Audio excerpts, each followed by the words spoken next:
Zachary Swiecicki alongside Ryan Cole for Impact 89 FM. WDBM, it's college basketball season. We're here at the Jack Breslin Student Event Center where Michigan State just took down Ferris State 80-72, much closer than a lot of people anticipated. Yeah, you got that right. And Ferris State, very good team, 28-5 last year, champions in the GLIAC by a long shot.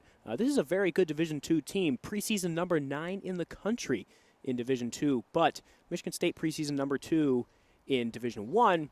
This should not have been this close of a game, Zach. No, and you talk about number 9 in Division II. This was almost a replica of Michigan State as a Division II version of a team, and it should not have been that close. Michigan State really struggled from 3, especially in the first half. But the story of the game, as far as struggling, is Josh Langford going 0 of 12 from the field. Yeah, it sure was. The starting shooting guard for Michigan State this year is going to be Josh Langford, and Tom Izzo said it in the postgame. Even the backup shooting guard, Matt McQuaid, shot 2 for 10 for the day. So you combine that, 2 for 22 from the shooting guards for Michigan State. The shooting guard position. Shooting guard positions, not shooting well so far for Michigan State. So Tom Izzo said they're not going to win many games at all if the shooting guards shoot 2 for 22, and I tend to agree with that. Josh Langford, just not a good day, and I thought that his missed shots really started to carry over into his defense as well. That's something that can't happen for a talented kid such as Josh Langford.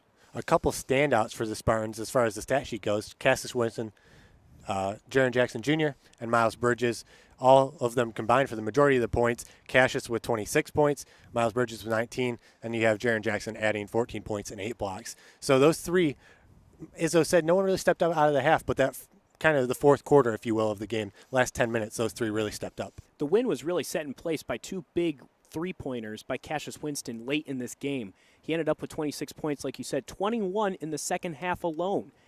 He really just turned it up a notch in the second stanza for Michigan State, and might have been the difference in this game. Yeah, and I mentioned Jared Jackson, freshman coming in, really first, again, real game here at the Breslin. 8 blocks. He had 14 points.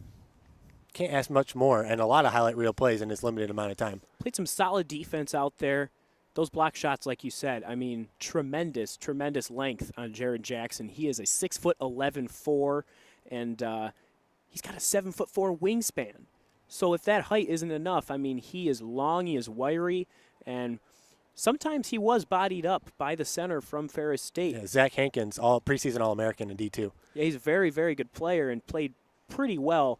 Jaron Jackson not going to be that kind of guy to body up like a Nick Ward is. That's why he wants to play on the wing more. But Jaron Jackson was a force down low, threw down some dunks, and he's going to be a heck of a player for Michigan State this year. Yeah, another heck of a player, Miles Bridges, returning. He's almost the consensus preseason player of the year in college basketball, and we saw him go down about 5 minutes before the end of the first half with a very scary injury just 15 feet away from us.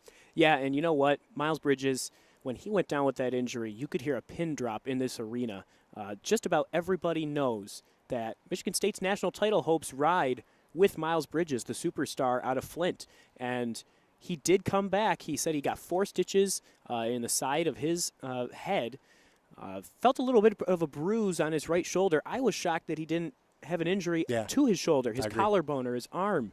But you know what? He came back and played the second half. Tom Izzo tried to convince him, said he didn't have to play because it was an exhibition game. But Miles looked at him like he was crazy, quote-unquote. And he came back, did just enough for Michigan State to win. Came back with a couple highlight reel dunks, almost a third very highlight reel dunk, almost another poster on the day. Michigan State wins 80-72.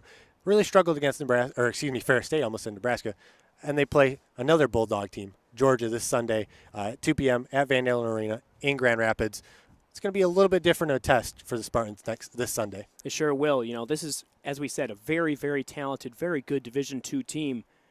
But now it jumps up a notch. Georgia, not the best of teams in the SEC, but they're still a Division I school. You got guys on scholarship over there at the University of Georgia. So we'll see how Michigan State handles that test in what should be a great atmosphere.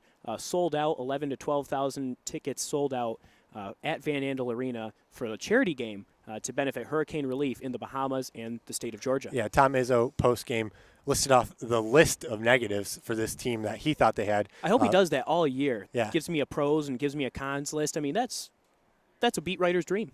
There you have it. Ryan Cole alongside Zachary Swiecicki for Impact Sports, 89 FM, WDBM East Lansing.